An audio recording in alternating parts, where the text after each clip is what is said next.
get thick skin because you will get rejected. In the rapidly evolving and highly competitive voiceover industry, it's crucial that you stay relevant.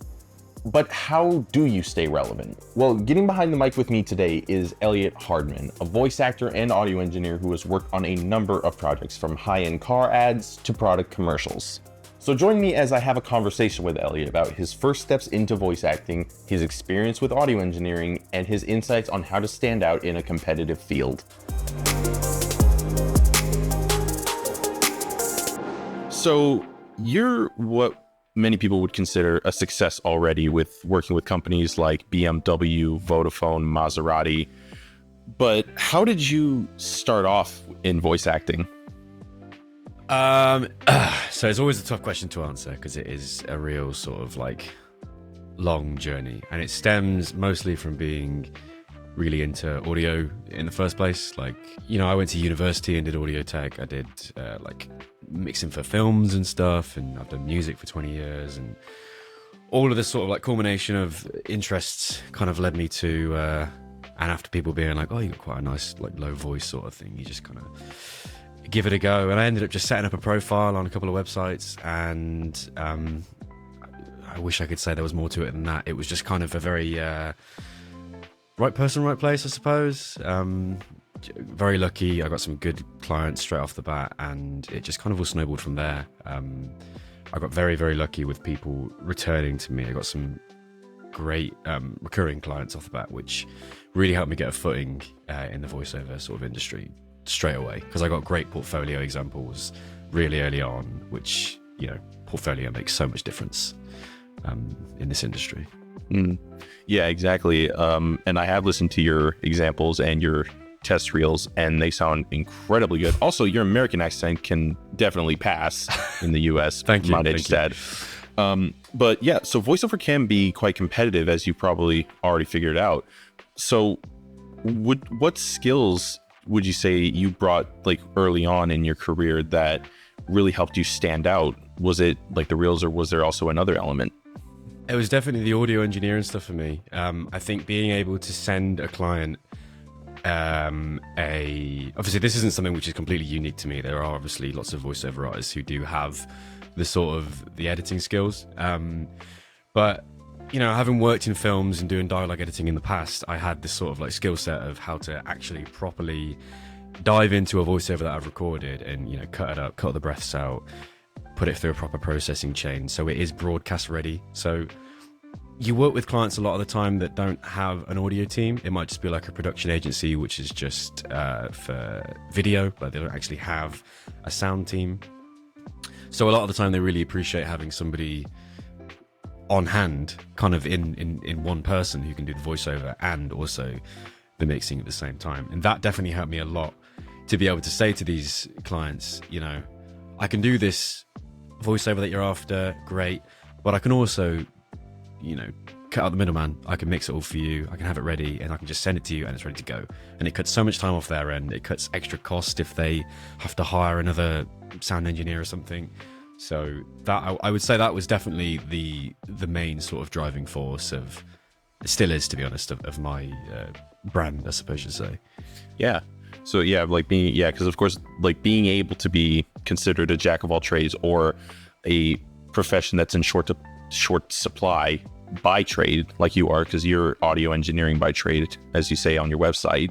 And then like with the voiceover element, it's just an additional skill that really helps you stand out.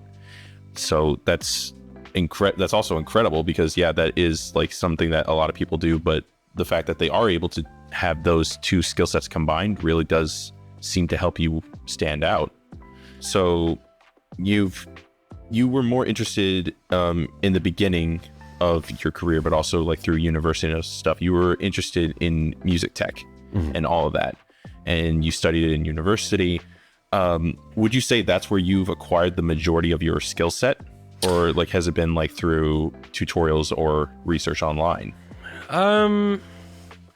I always said not to like downplay the concept of university, because I did learn a lot from university, and it definitely did guide me towards what I wanted to do. I don't think I learned a lot to do with a lot of the stuff I do day to day in voiceover through university. a lot of that came through. I started making music and like producing music when I started in college, so back in like 2014. And through that, just kind of practicing, making songs and all that sort of stuff, and eventually singing on my own stuff and having to mix my own vocals for that. You just kind of like learn the methods and learn what works for your voice and how to mix a voice properly and how to make it sound good. And also just time spent with mixing and editing trains your ears as to what sounds good as well. So I would probably credit a lot of my more sort of techie knowledge to just general practice on my own time. I never really like delved into many like YouTube tutorials and stuff.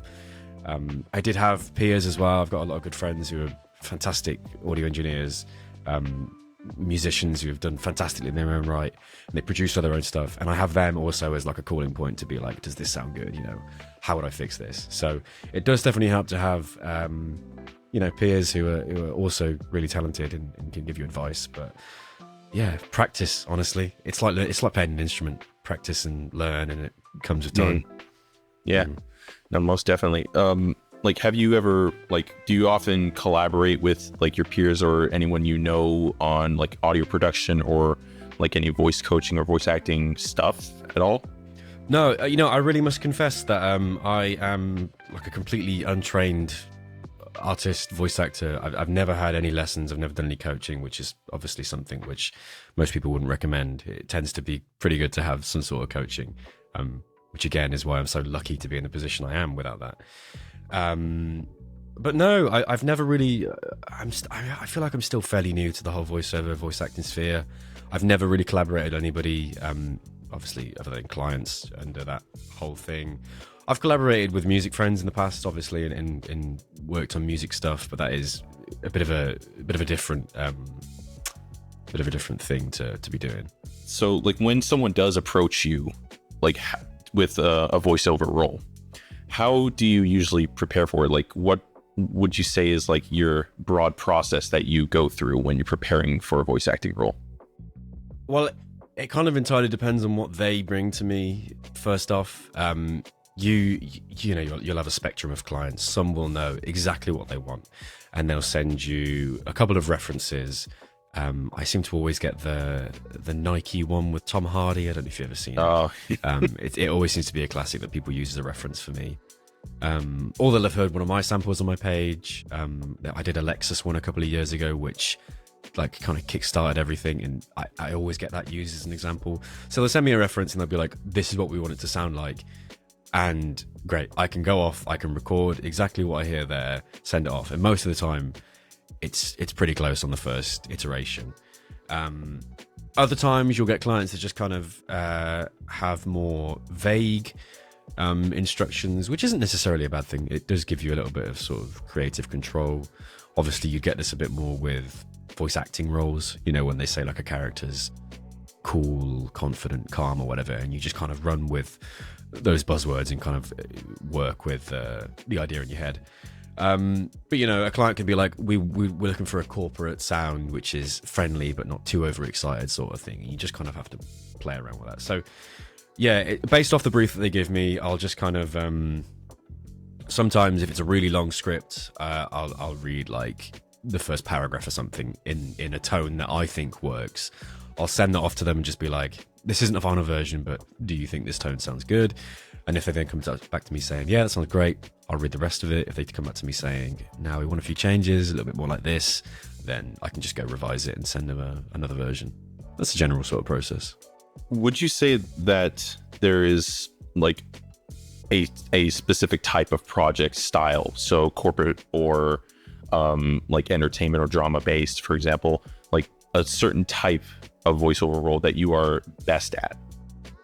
Well, best at obviously is subjective, but my favorite, and I think I do well, are the really like sort of dramatic, you know, the new, all that sort of like car adverts, and the luxury Mercedes adverts and all that sort of stuff. I love those sort of things. Right.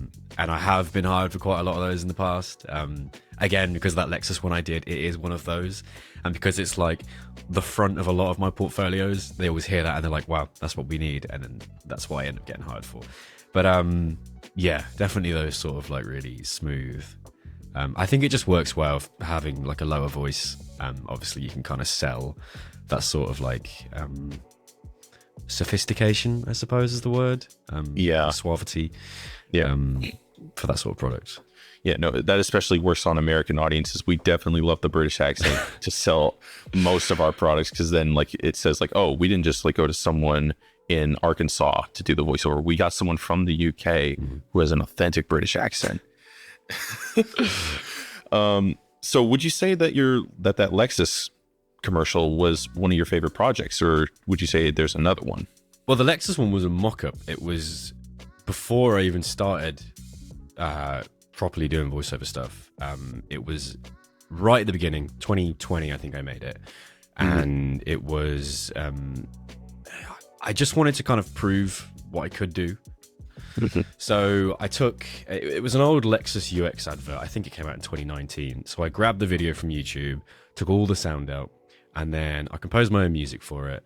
I did all the sound effects for like the car driving around and all that sort of stuff. And then I obviously read the script from the original video, synced it up, mixed it all, and then just put it out as this like portfolio sample, which was supposed to be like the main portfolio sample for the voiceover stuff when I started. And yeah, I put this on Twitter the other day, but that sample alone kind of kickstarted the whole career, and even to this day, it's still being used as like the main reference point for a lot of stuff I get hired for.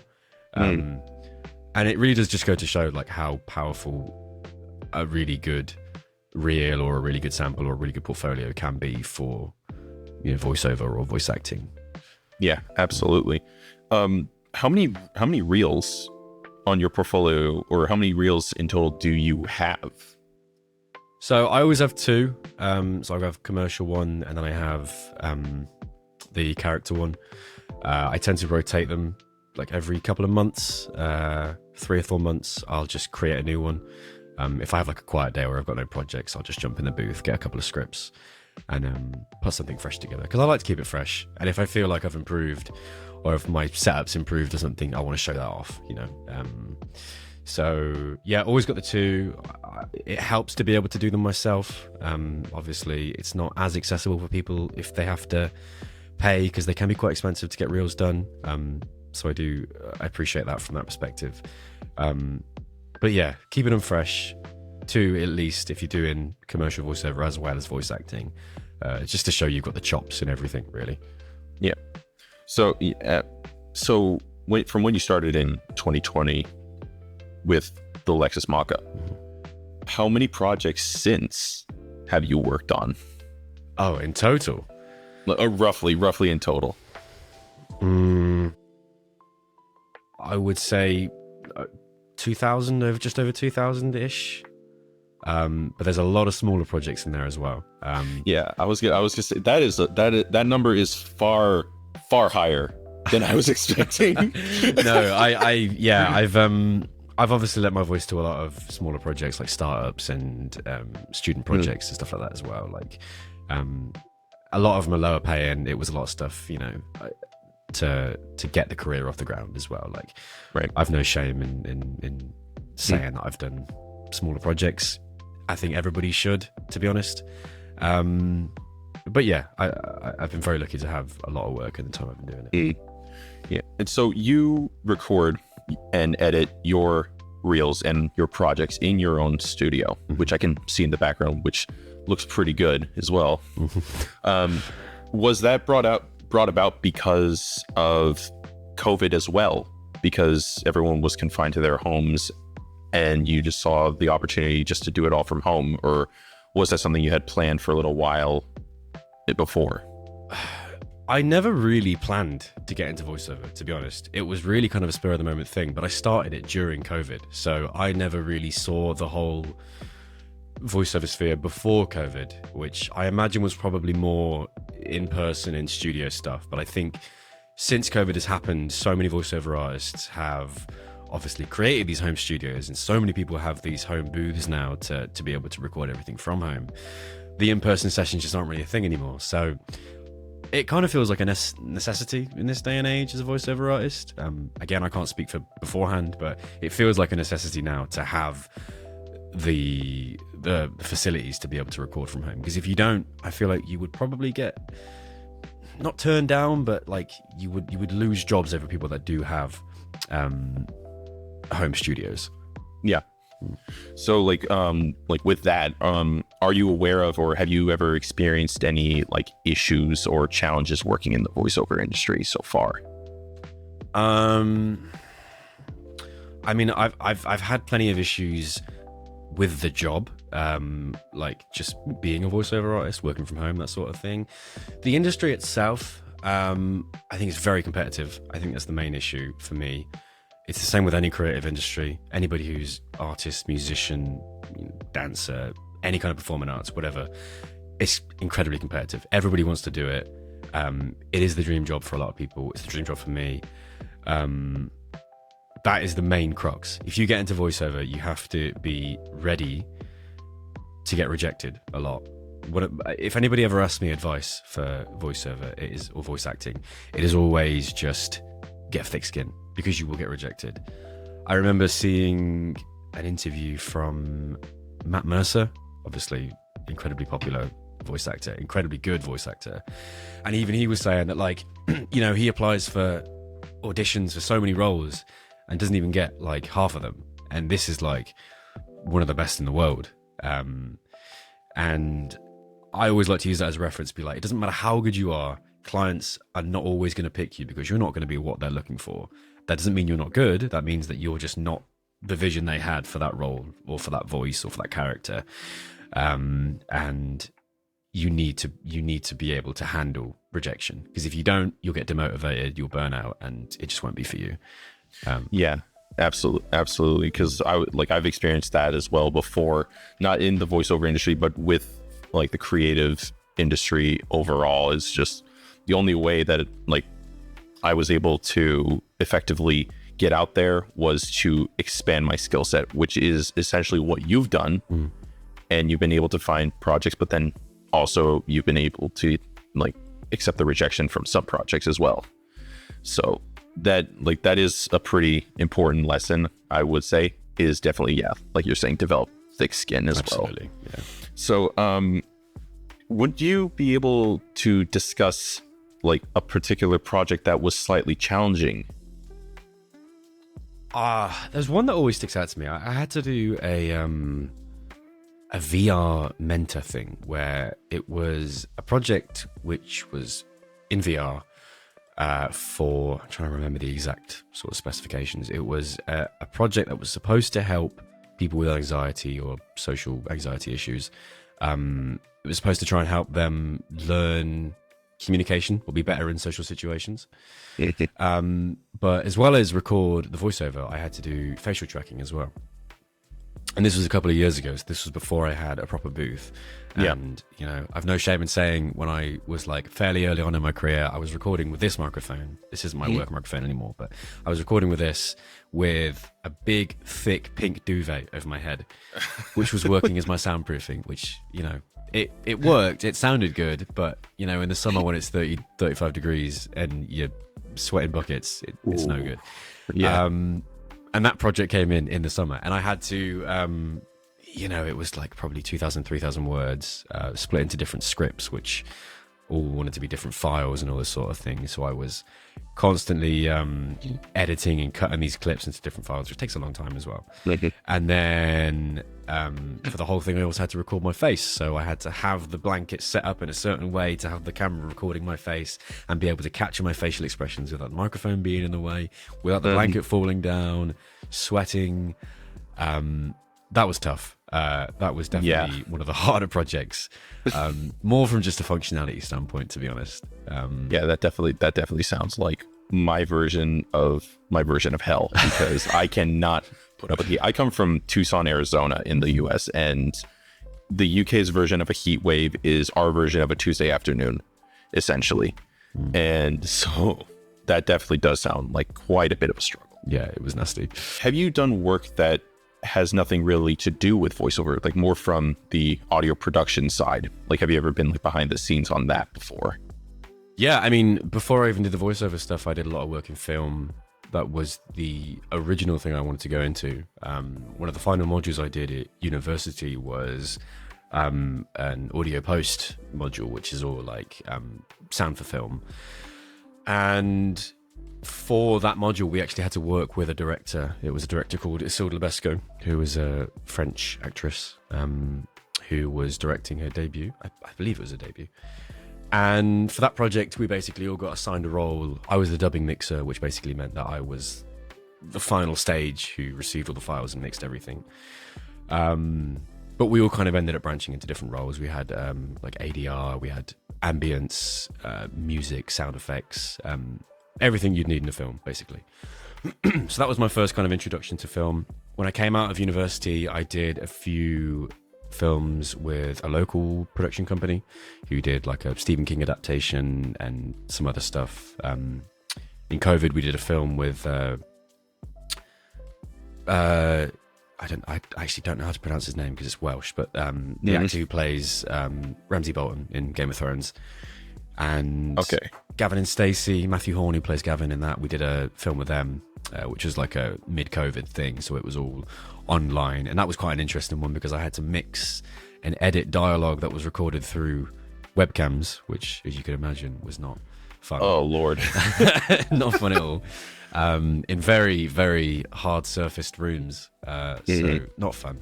But yeah, I also worked on a couple of things with that company and did some of the films. I did the whole sound team. I did composition, sound effects, mixing, dialogue editing, which is a lot of work, but it's really fun to kind of practice with it all.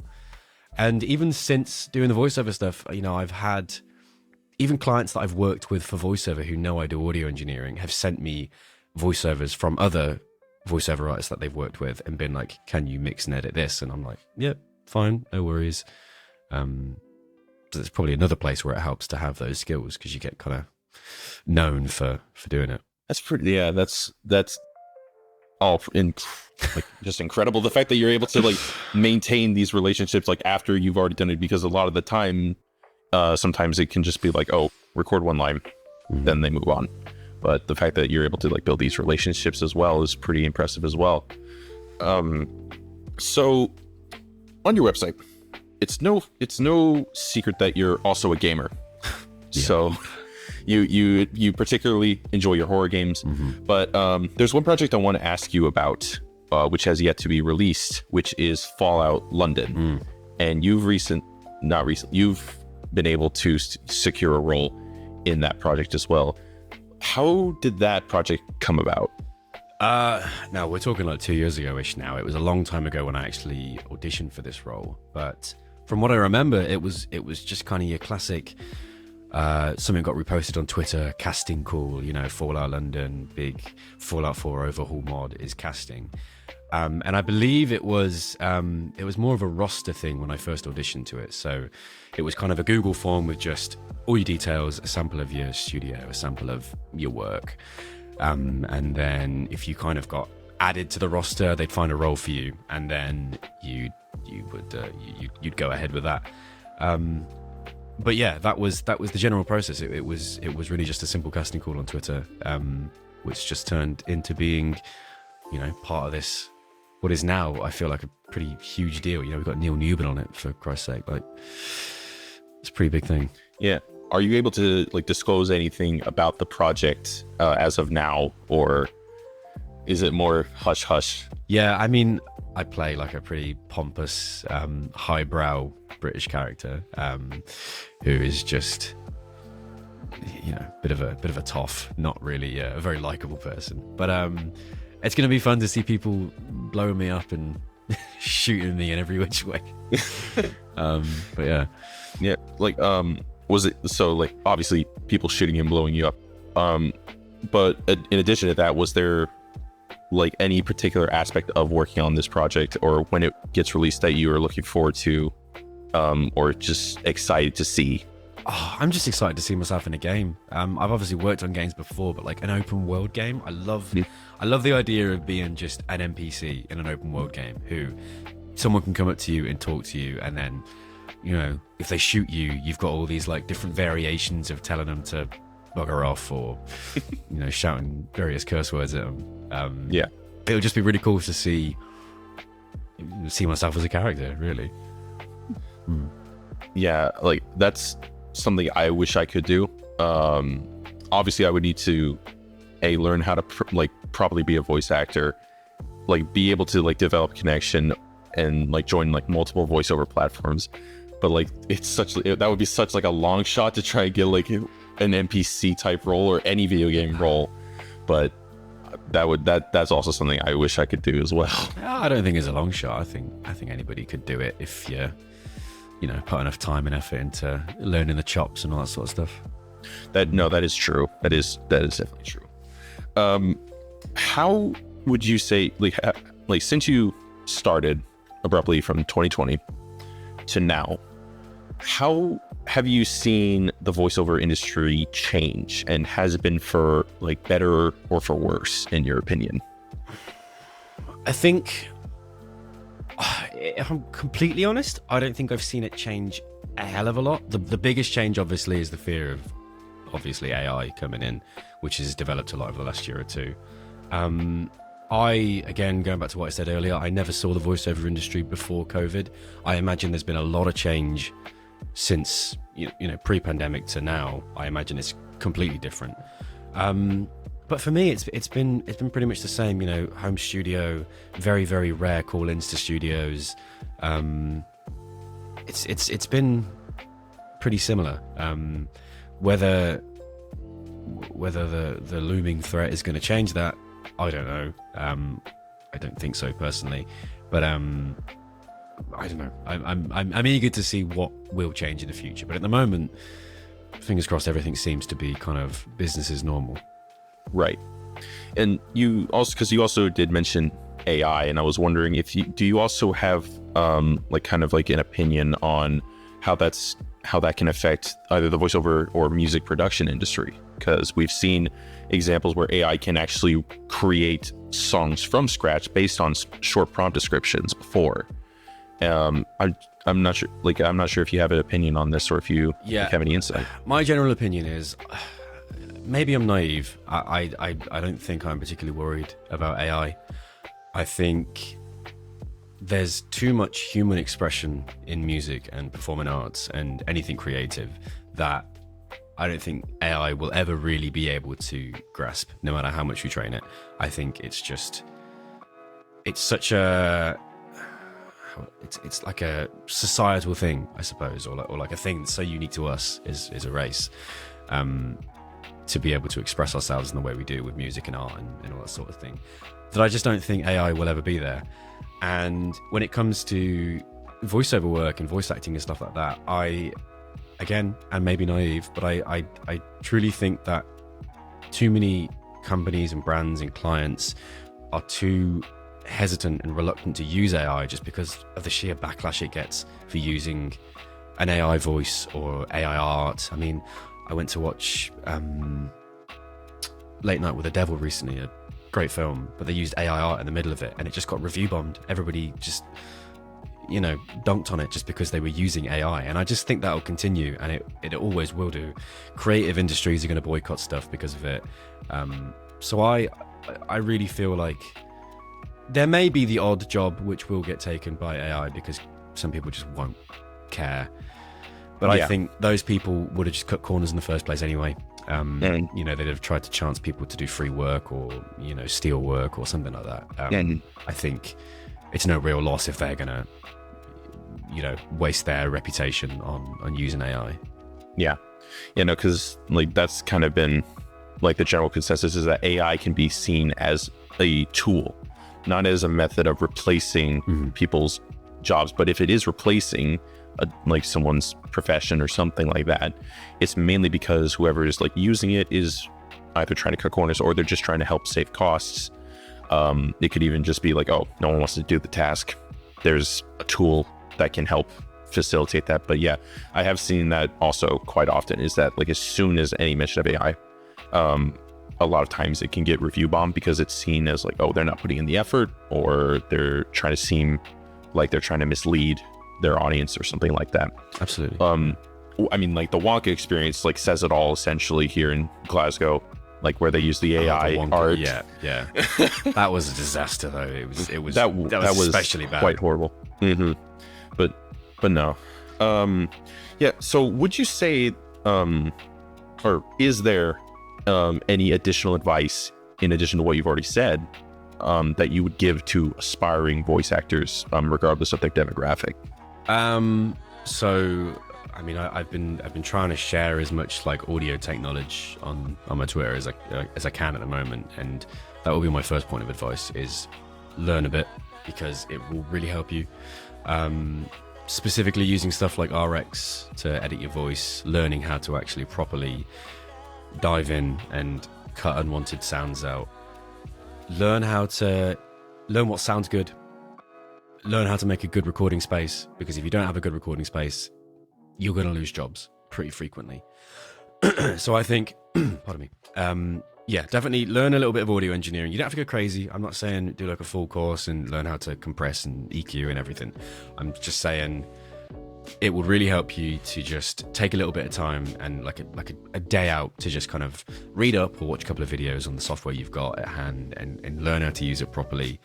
Learn how to properly harness it, because you know I did like an audio review thing recently where I listened to a bunch of people's reels and raw sounds and stuff, and I gave my sort of honest feedback as somebody who hopefully knows their stuff, and I just heard a lot of I can always tell when somebody's going too hard on a plugin, or I can tell when somebody's recording in a closet. I can tell when somebody's denoising too much, and if I can, other people will be able to as well. So learn that sort of stuff. It is more important than you think. It's like being a musician. You can't just be a musician these days. You also have to be a social media influencer. If you're going to be a voiceover artist, you kind of have to be a little bit of an audio technician as well, but not an expert by no means. Well, Elliot, I want to thank you so much for joining us today, and it's been a real insightful conversation, I would say. So thank you very much for your time today. Yeah, no problem. Thank you for having me.